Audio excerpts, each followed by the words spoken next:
같이 기도하시겠습니다. 주님, 우리는 사랑하기를 원하면서도 사랑이 무엇인지 알지 못했습니다. 그래서 사랑의 이름으로 사랑을 해치고 사랑의 이름으로 많은 사람들의 가슴에 못을 박곤 합니다.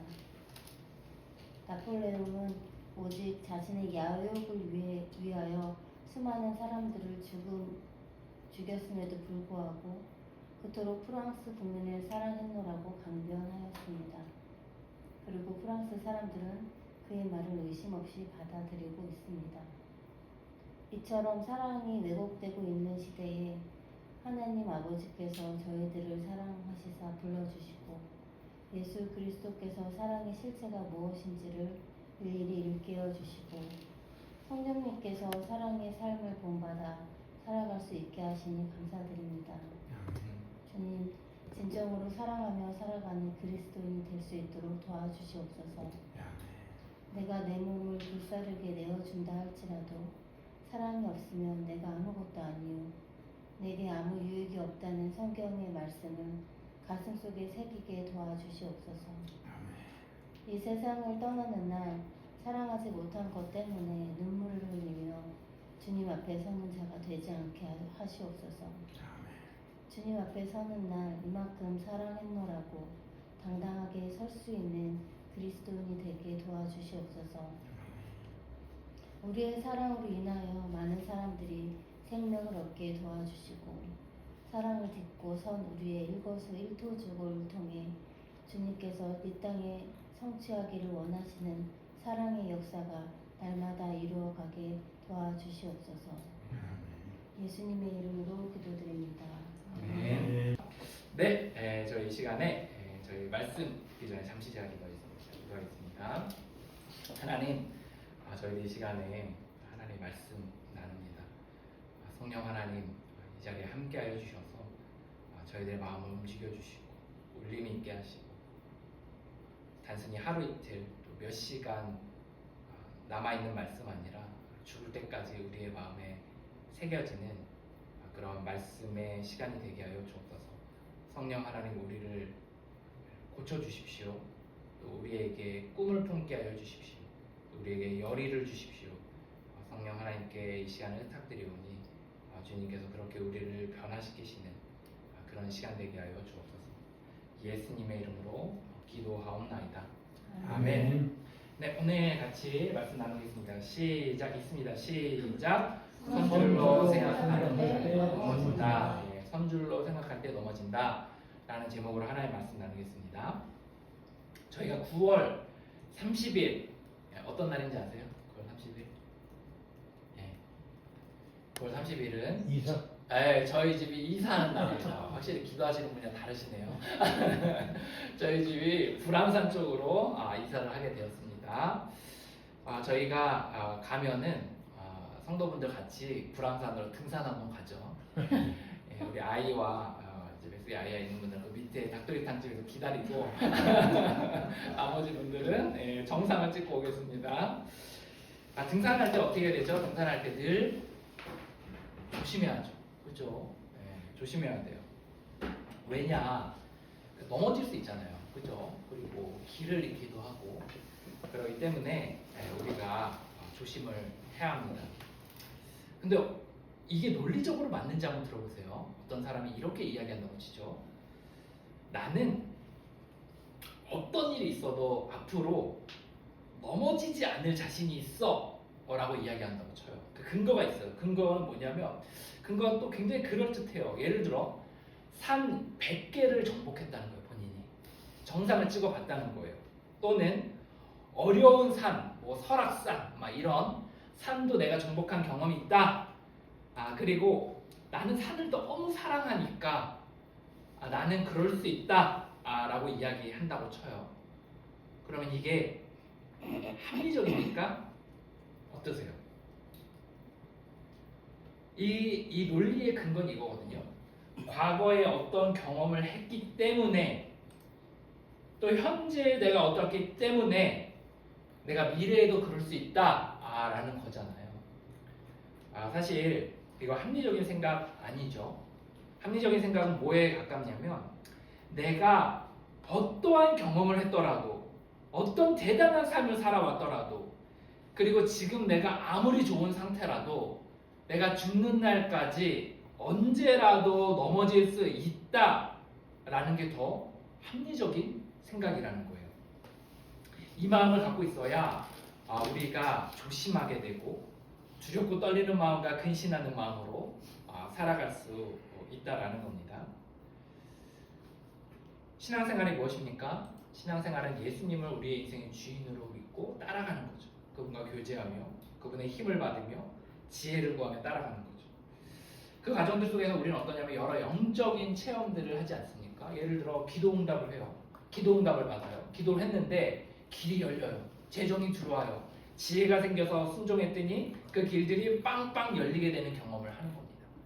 또 영적 체험을 하는 거예요. 기도하는데 예수님이 나를 사랑하신다는 말씀을 듣고 눈물을 펑펑 쏟고 또 마음이 뜨거워지는 경험을 하고 또 여러 은사들이 방언을 하고 병을 고치는 은사들이 나오게 되기도 합니다. 때로는 그 마음의 감격 가운데 땅에 완전히 엎어져서 두 손을 하늘로 들고 주님 내 인생을 당신께 드리겠습니다 라고 고백하며 우리의 인생을 드리는 헌신의 시간을 갖기도 합니다. 그런데 이런 경험을 해왔고 이런 경험을 하고 있는 사람이 이렇게 이야기한다고 칩시다. 나는 영적인 체험을 했기 때문에 나는 기도응답을 받았기 때문에 난 예수님에게 인생을 드렸기 때문에 나는 앞으로 죽는 날까지 단 한 번도 넘어지지 않을 자신이 있다 라고 이야기한다면 이게 합리적인 생각입니까? 그러지 않다라는 거예요. 오히려 합리적인 생각은 이거에 가깝죠. 어떠한 경험을 했던 지금 어떠한 상황이든 우리는 앞으로도 넘어질 수 있다. 결론, 그러니 조심하라. 오늘 이 주일 아침에 저와 여러분에게 하시는 말씀이에요.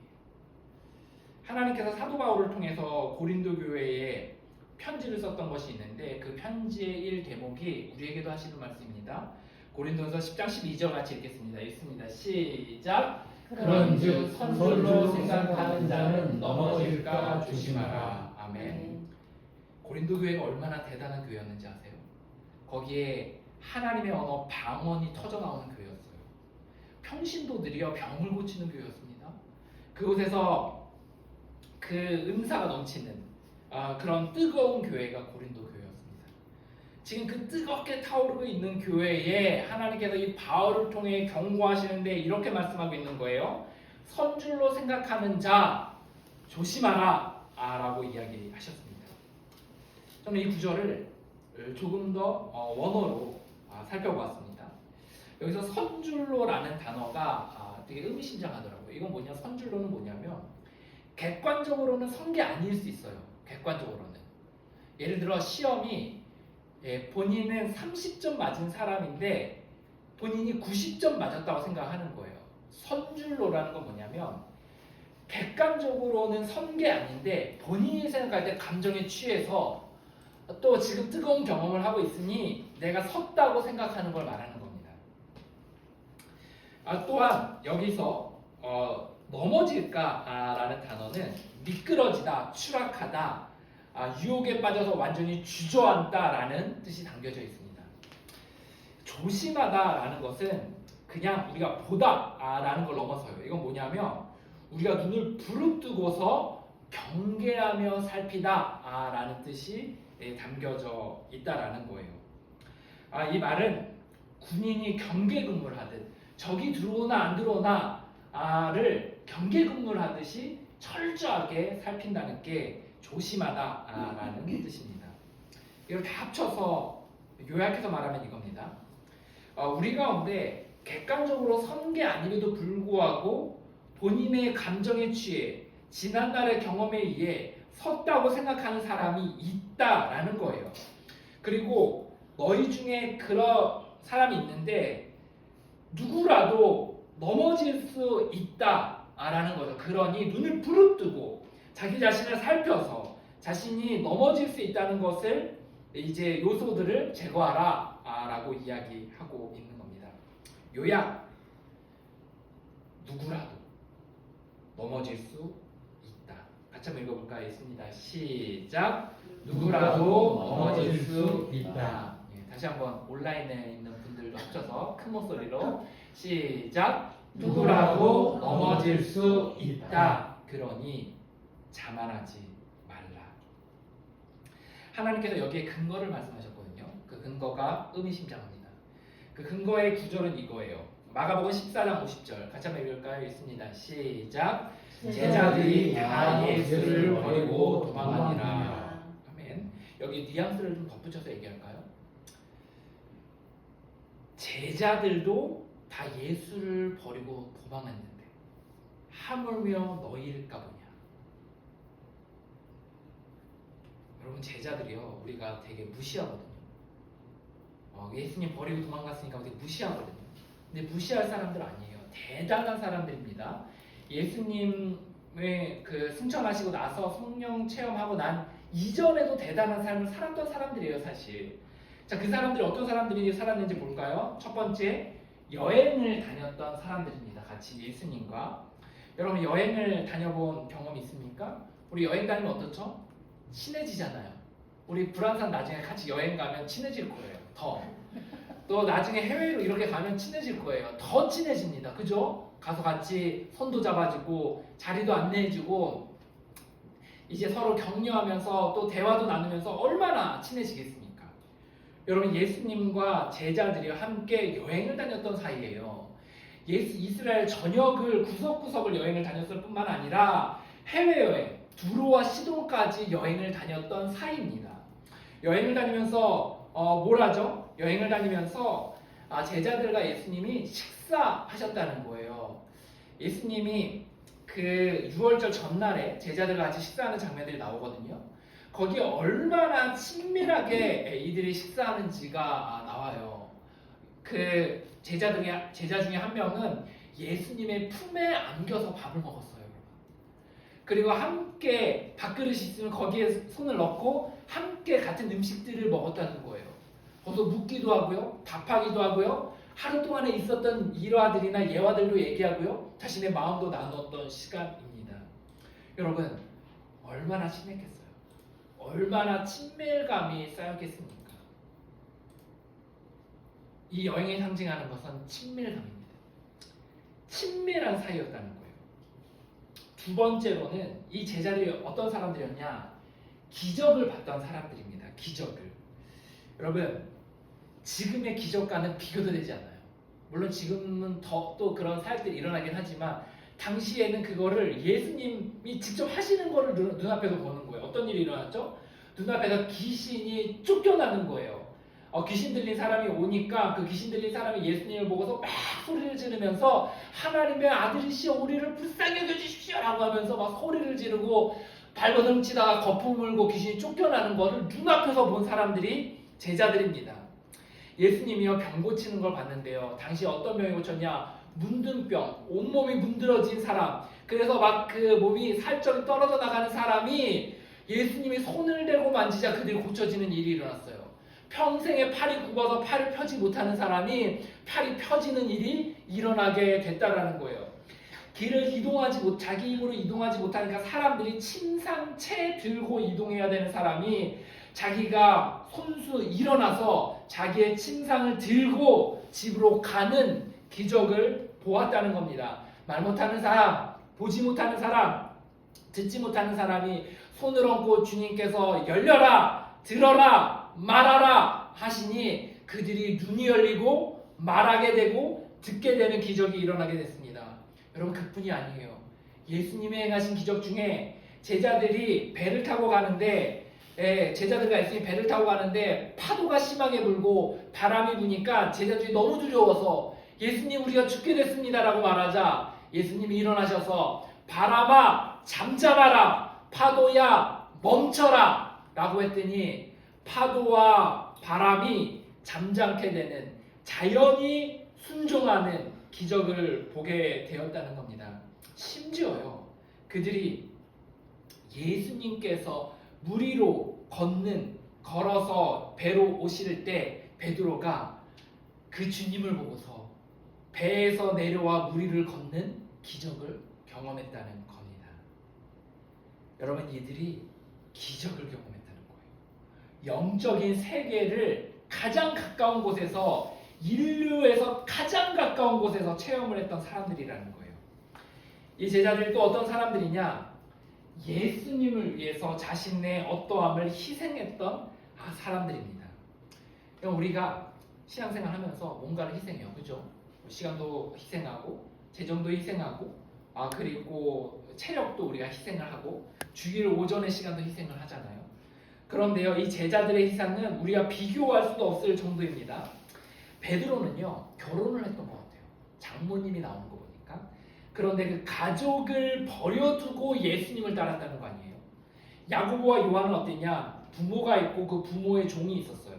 그거는 모르긴 몰라도 재산이 조금의 물려받을 재산이 있었던 것 같아요. 근데 그거요, 다 내려두고 버려두고 주님을 따랐다는 것입니다. 자신의 시간 계획을 포기하고, 몸에 대한 권리를 포기하고, 삶의 방식, 라이프 스타일도 버려두고 주님을 따랐던 사람들입니다. 이들이 얼마나 헌신했는지 베드로는 예수님에게 이렇게 고백합니다. 주는 그리스도이십니다. 살아계신 하나님의 아들이십니다. 여러분, 이것에 담긴 그 의미가 뭔지 아세요? 주님, 내 인생의 전부를 당신께 드리겠습니다. 당신이 인도하시는 대로 내가 따라가겠습니다라고 하며 자신의 인생의 전부를 주님께 드리는 헌신의 고백이었다는 거예요. 예수님에게 자신의 일부, 더 나아가 자신의 전부를 희생해 본 사람들이라는 거예요. 근데 이 제자들이 어땠냐? 이 제자들이요, 다 예수님을 버리고 도망갔다는 겁니다. 예수님이 잡히시던 그날에 그들이 주님을 버리고 도망가게 되었습니다. 그리고 예수님을 부인하고, 때로는 예수님을 저주하고, 그리고 예수님을 이렇게 도망해서 갈 때 그 입고 있던 그 이불이, 혼이불이 있었는데 그거를 군인들이 잡으니까 그거를 버려두고 벗은 몸으로 도망을 갔다는 거예요. 그 제자들이 어떤 사람들이라고요? 예수님과 함께 여행을 다니며 함께 친밀하게 그 방에서 같이 식사를 때며 서로 마음을 나누고 사랑을 나눴던 사람들. 눈앞에서 기적이 벌어지는 걸 보면서 늘 영적인 체험들을 했던 사람들. 자신의 시간, 자신의 돈, 자신의 인생의 계획표를 주님께 드리고 따르겠다고 했던 제자들이 그들입니다.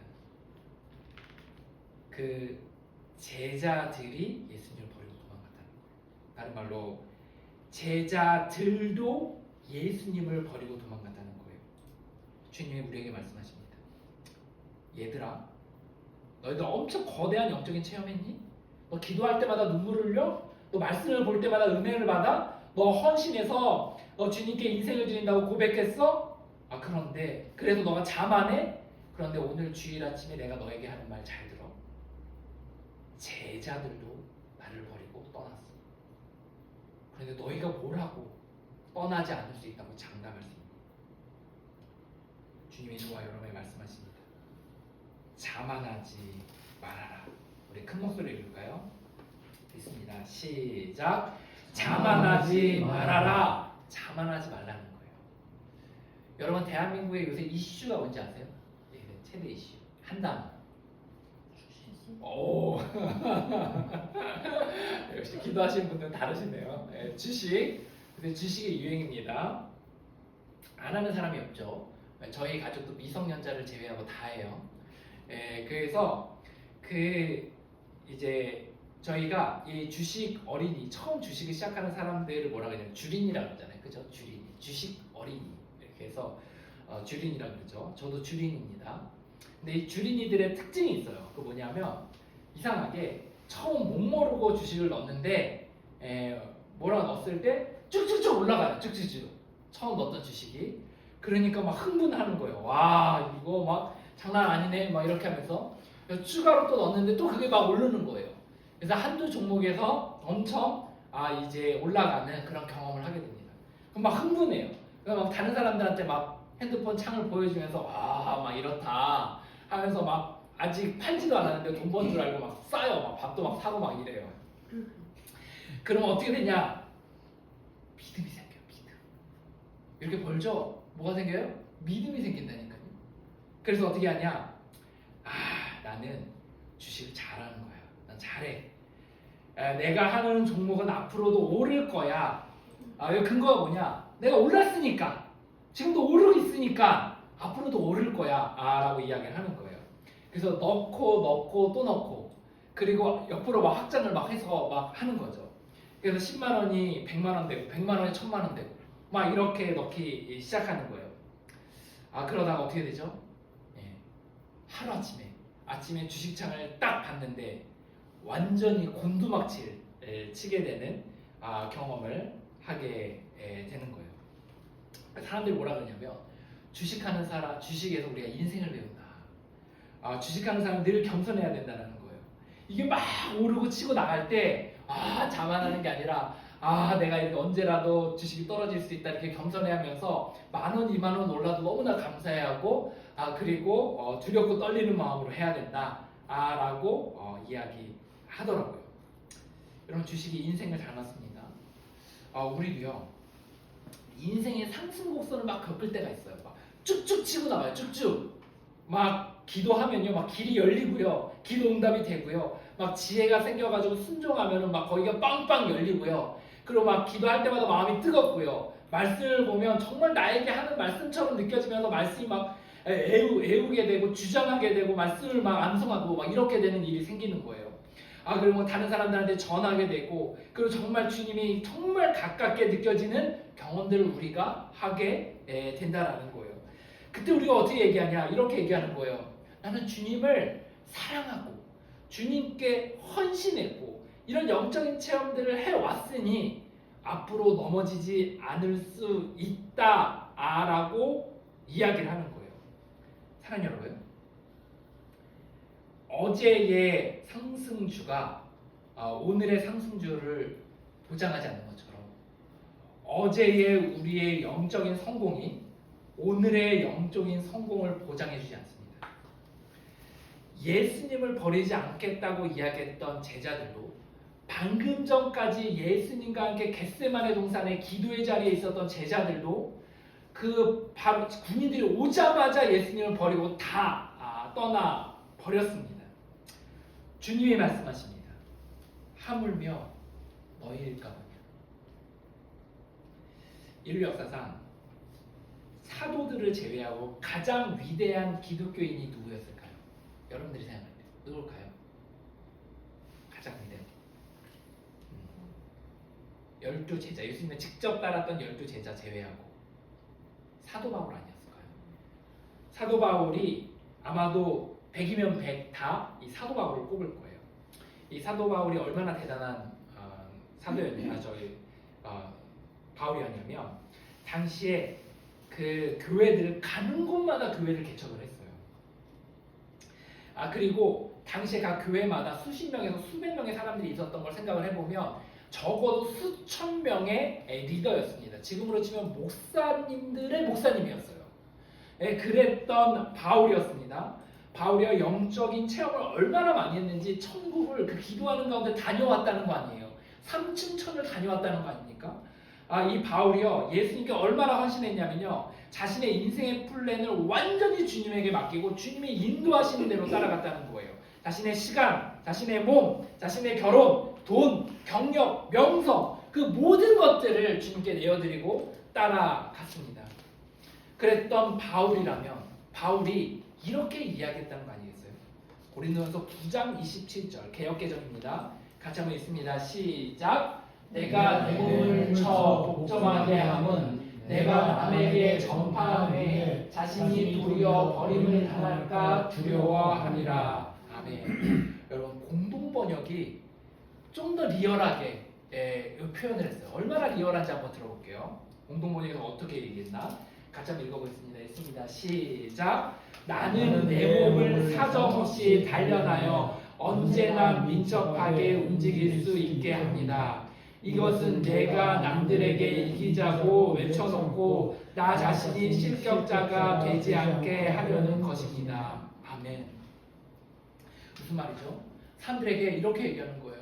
얘들아, 여러분, 하나님이 계십니다. 하나님 나 이렇게 변화시켜 주셨어요. 하나님이 나에게 이런 기도 응답을 주셨고 나의 영적인 성장들을 해주셨고 나에게 이런 인도들을 해오셨습니다. 내가 주님이 나를 얼마나 사랑하시니 내가 날마다 감격합니다. 나의 어려운 점들을 고쳐주셨습니다. 그러니 주님을 따르십시오. 주님과 함께 하십시오. 여러분 실망하지 마십시오. 넘어지지 마십시오. 그 넘어질 때 다시 용기를 내십시오라고 이야기를 하는데 그렇게 이야기를 한참 수십 년을 외쳐놓고 자신이 어느 순간에 주님을 떠나서 이 주님을 따르는 영적인 여정 가운데서 실격되어서 다른 길에 철푸덕 넘어져 있을 수 있다라는 거예요. 내가 그걸 알기 때문에 내가 어떻게 하냐? 내가 몸을 사정없이 내 몸을 단련해서 언제나 민첩하게 주님을 따를 수 있게 자신을 훈련한다는 것입니다. 여러분, 하물며 사도 바울도 이렇게 자신이 넘어질 수 있다고 이야기하며 정말 날마다 훈련 가운데 자신을 드리는데 저와 여러분이라면 더더욱 그런 두렵고 떨리는 마음 가운데 주님을 열심히 하루하루 따르는 삶을 살아가야 되지 않겠습니까? 저도 넘어질 수 있습니다. 이 자리에 있는 누구든 넘어질 수 있다는 거예요. 장담할 수 없습니다. 그러니 우리 자만하지 맙시다. 오해하지 마십시오. 조심하라는 이 말씀. 이거는 우리를 겁주기 위함이 아닙니다. 아니 오히려 오늘도 주님께 꼭 붙어 있으라는 주님의 은혜의 경고라는 것입니다. 그럼 우리가 어떻게 사냐? 그럼 이렇게 살아야 돼요. 제가 이걸 어떻게 직관적으로 여러분들에게 나눌 수 있을까 생각을 해보다가 우리가 정말 언제라도 넘어질 수 있을까를 생각하며 두렵고 떨리는 마음으로 우리가 살아갈 때 우리가 어떻게 실제적으로 하루하루를 살아갈 수 있느냐 직관적으로 저는 좀 설명하고 싶은데요. 이렇게 하는 것을 제안합니다. 뭐냐? 할머니, 할아버지들, 교회 안에 할머니, 할아버지 성도분들이 있거든요. 신앙생활 오래 하시는 분들, 산전수전 다 겪으신 분들, 그분들처럼 우리도 되는 거예요. 그 뭐냐? 그분들의 특징이 있는데 뭐냐? 비가 오나 눈이 오나 주님께 꼭 붙어 있으려고 하는 겁니다. 자, 이제 어떻게 하냐? 이분들이 어떻게 하는지 아세요? 비가 오나 눈이 오나 새벽마다 주님을 찾아요. 저 예전에 교회에서 이제 큰 교회에서도 사역할 때 되게 신기하기도 하고 이상하기도 하고 때로는 납득이 되지도 않았어요. 그게 뭐냐면 할머니, 할아버지분들이요. 이제 그 성도분들이 계세요. 그러면 예배를 드릴 때 맨 앞자리에 목사님들보다 먼저 와가지고 자리에 앉아 있어요. 그러면서 비가 오나 눈이 오나 1년 365일 그 자리를 지키면서 주님 앞에 기도하는 거예요. 그리고 또 제일 늦게 가요. 그러면서 참 신기한 거예요. 명절에 때로는 남들 다 휴가 가는데 그리고 막 교회가 행사 때문에 막 분주해가지고 막 인력으로 빠져나가는데 이럴 때 또 그들을 거기에 남아서 기도를 열심히 하는 거예요. 참 신기하더라고요. 그런데 그들이 때로는 몸이 아파서 교회를 못 나오잖아요. 그러면 그들이 가족들이 얘기하는 게 집에서 자리에서 그 방 안에서 앉아서 기도를 한다는 거예요. 앉지를 못하면 누워서라도 주님을 찾는다는 거예요. 언제? 새벽마다. 저는 그게 신기하기도 했고 정말 어떻게 저럴 수 있을까? 때로 너무 비효율적인 거 아닌가 생각했는데 인생을 한 해 지나가면서 깨닫게 됐어요. 그분들이 처음부터 그랬던 거 아니구나. 그들이 처음부터 넘어지고 인생의 산전수전 겪으면서 내가 주님만이 나의 답이구나라는 걸 생각하게 되고 그래서 꼭 붙어 있으려고 자신의 어떻게 보면 삶의 루틴을 만든 거구나. 눈 뜨면 주님을 찾는 것, 그것을 꾸준히 하는 것, 그것이 자신의 삶에 어떤 주님을 붙어있는 삶의 방법이라는 걸 알게 됐습니다. 이해가 되지 않죠? 아침마다 기도한다고? 아침마다 주님을 찾는다고? 근데요, 우리가 세월이 지나가고 우리가 산전수전을 겪다 보면 우리도 그렇게 된다니까요. 또 그렇게 해야 되는 거예요. 두 번째는 이분들의 특징들이 있는데 그 뭐냐면 공적인 예배를 우선합니다. 그들도 이제 할머니 할아버지들도 젊었을 때는 아마 우습게 여겼을 거예요. 공적인 예배를요.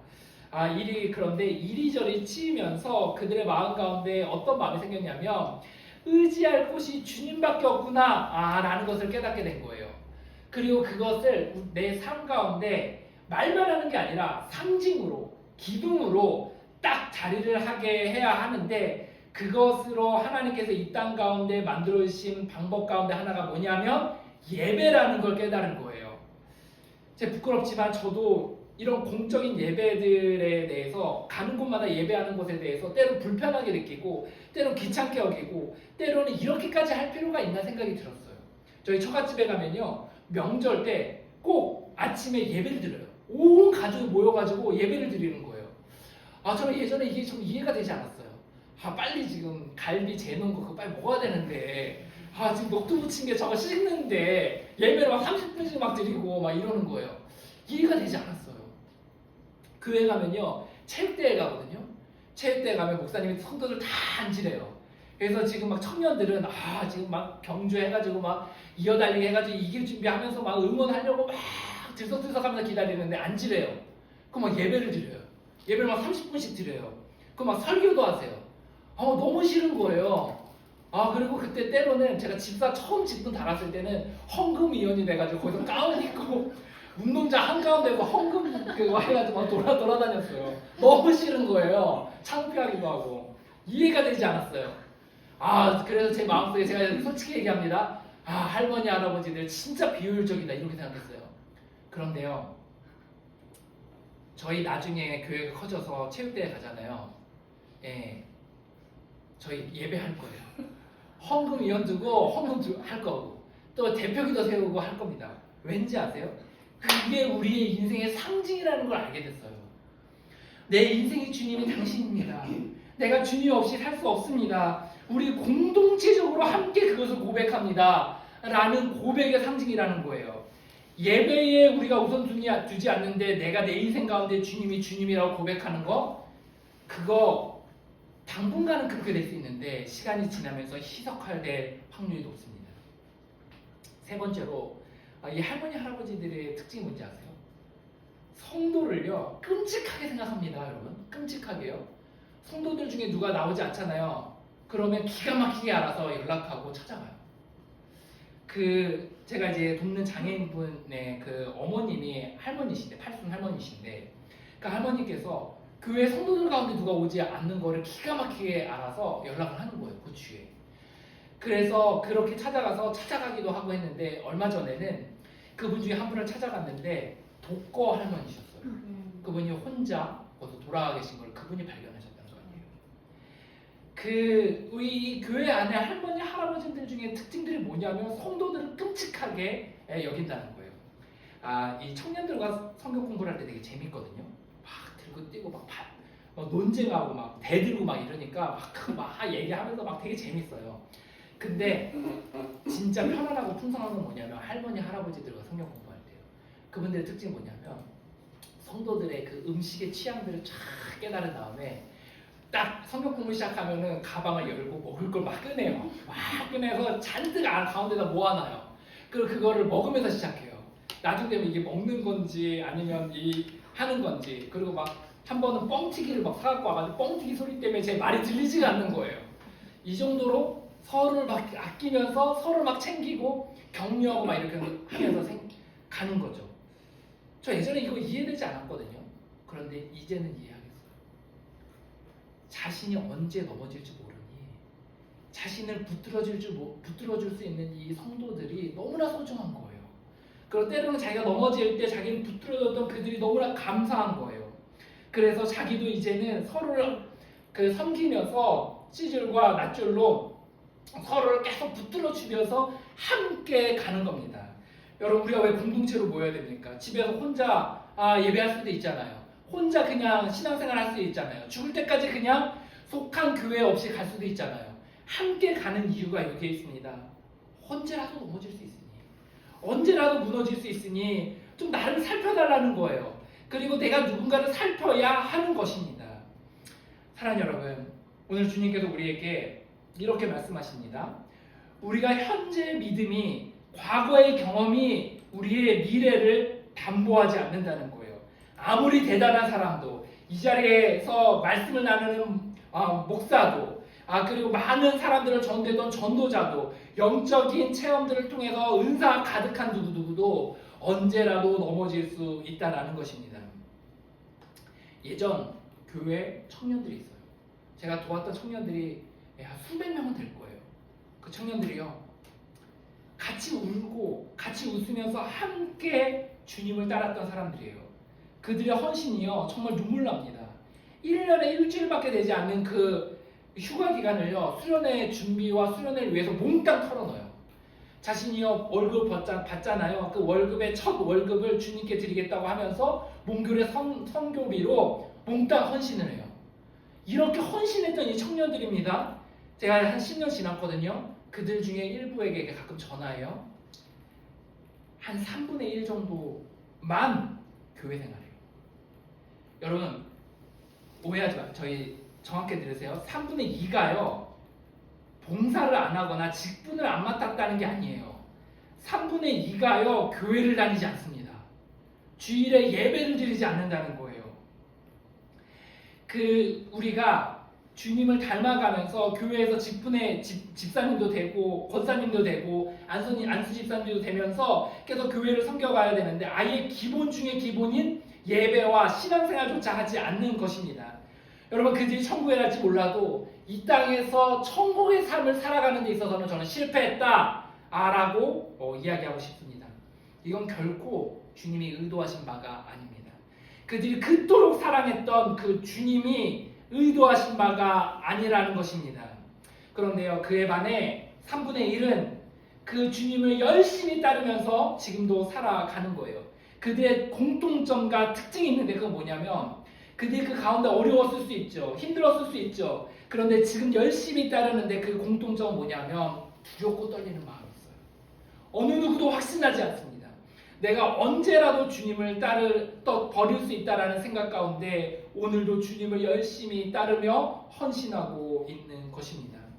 사랑하는 여러분, 저도 언제라도 주님 떠날 수 있어요. 솔직히 얘기하면 신앙생활 하는 가운데서 정말 이제 차라리 내가 예수님 안 믿었으면 더 편하겠다라는 생각이 들 때도 과거에 있었습니다. 그리고 앞으로도 그런 생각이 들 수도 있다라는 거예요. 인생을 내 뜻대로 중간에 멈출 수도 있죠. 그래서 어떻게 하냐? 눈 뜨면 새벽마다 주님 앞에 나아가요. 예수님, 내가 오늘도 주님 앞에 넘어질 수 있는 사람입니다. 두렵고 떨리는 마음으로 오늘 하루도 살아가게 하여 주십시오. 그리고 이 공예배에 나와 예배하는 거예요. 나를 위해 예배하는 것입니다. 나 언제라도 주님을 떠날 수 있으니.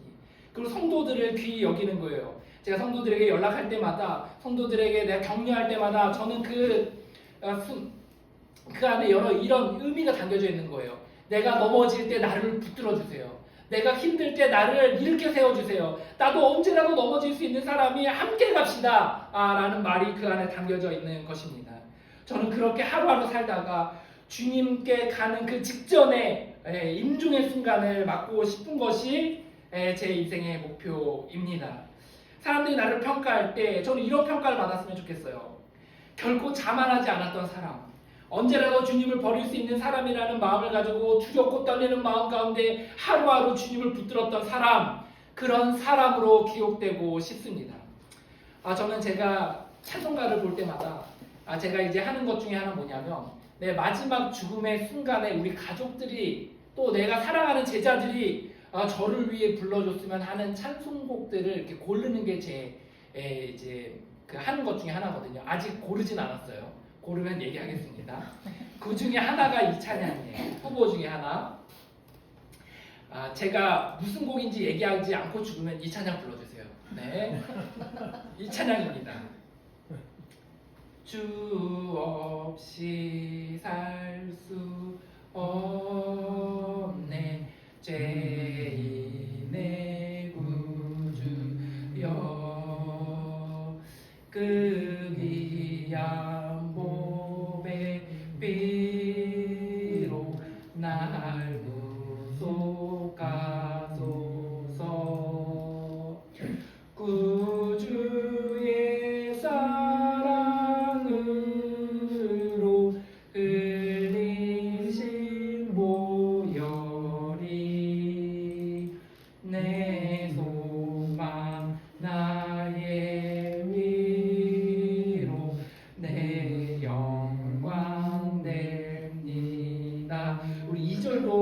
같이 찬양하기 원하는데요. 2절의 찬양의 가사가 이제 이 땅 살아가는 저의 마음이기도 합니다. 이런 찬양이에요. 주 없이 살 수 없네 나 혼자 못 서리 힘없고 부족하며 지혜도 없도다 내 주는 나의 생명 또 나의 힘이라 주님을 의지하여 지혜를 얻으리 4절입니다. 주 없이 살 수 없네 주 없이 살 수 없네 세월이 흐르고 이 깊은 고독 속에 내 생명 끝나고 사나운 풍랑일 때 날 지켜주시니 내 곁에 계신 주님 늘 힘이 됩니다. 사랑하는 오두막교회 성도 여러분, 우리 앞으로 남은 인생길 가운데 자만하지 맙시다. 우리 제자들로 주님을 떠났습니다. 우리라고 주님을 떠나지 않는다는 보장이 없습니다. 우리 날마다 아침마다 공예배마다 그리고 성도들과 교제할 때마다 언제라도 우리가 떠날 수 있다는 생각 가운데 두렵고 떨리는 마음으로 하루하루 주님을 의지하며 나아갑시다. 그리고 그 우리 인생의 여정의 마지막에 그리고 우리 천국에서 다시 만나 함께 우리 정말 그동안에 수고했다고 서로를 격려하며 주님 앞에 기쁨의 예배를 드리는 그날을 소망합니다. 여러분의 인생에 우리의 인생에 검투를 빕니다. 이 시간에 같이 찬양하겠습니다. 여러분들 환영합니다. 온라인 여러분들도 환영합니다. 예, 반갑습니다. 네, 주일 오전에 저희 예배로 또 주님 앞에 같이 모여서 기쁩니다.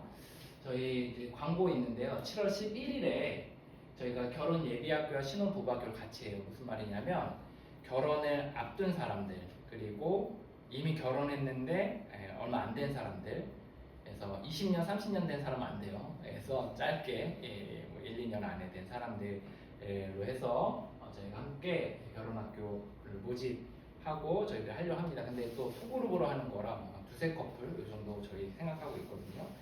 그래서 저희 교회 쪽으로 신청하시면 되겠습니다. 또 하나 광고는 이제 마가복음 읽기 해서 제가 선물을 좀 고르고 있어요. 그래서 모두 다 이제 내신 분들은 저희들이 선물이 나가게 됩니다.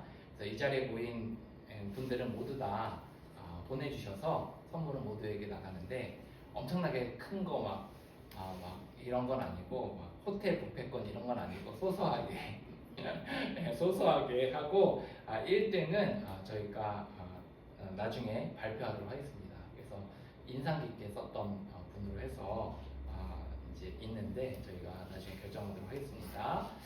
네, 저희들 하나 더 광고하는데 저희가 이제 그 예배 마치고 교제 마치고 이 자리에서 짧게 그 저희들이 이제 유튜브 촬영을 할 거예요. 그래서 저랑 이제 사모님이랑 또 안예빈 자매님이랑 해가지고 여기서 칠판으로 해가지고 주제는 변화라는 주제로 하게 될 거예요. 변화. 그래서 사실 우리가 바르셀 회복학교는 기독교 생을 빼고 얘기하고 또 교회는 약간 또 변화에 대한 얘기 많이 안 했고 이래서 이걸 같이 섞어서 이제 어떻게 하면 인간이 변화될까에 대한 것에 대한 거를 저희들이 짧게 강의하고 저희가 올릴 거거든요. 저희 유튜브 채널이 몇 개가 돼요. 그래서 이거를 아마 그 신난다 교회 개척 아마 유튜브 채널에 올리지 않을까 생각하고 있습니다. 교회도 좋은데 교회는 약간 구독자가 적기 때문에 일단 그렇게 생각하고 있습니다. 그래서 나중에 유튜브로 들어보시다가 괜찮으면 또 한 번씩 참여하시고 이렇게 하셔서 그런 거 있잖아요. 방송국에서 박수 치고 이런 거 그런 거 하시는 걸로 참여하시면 되겠습니다.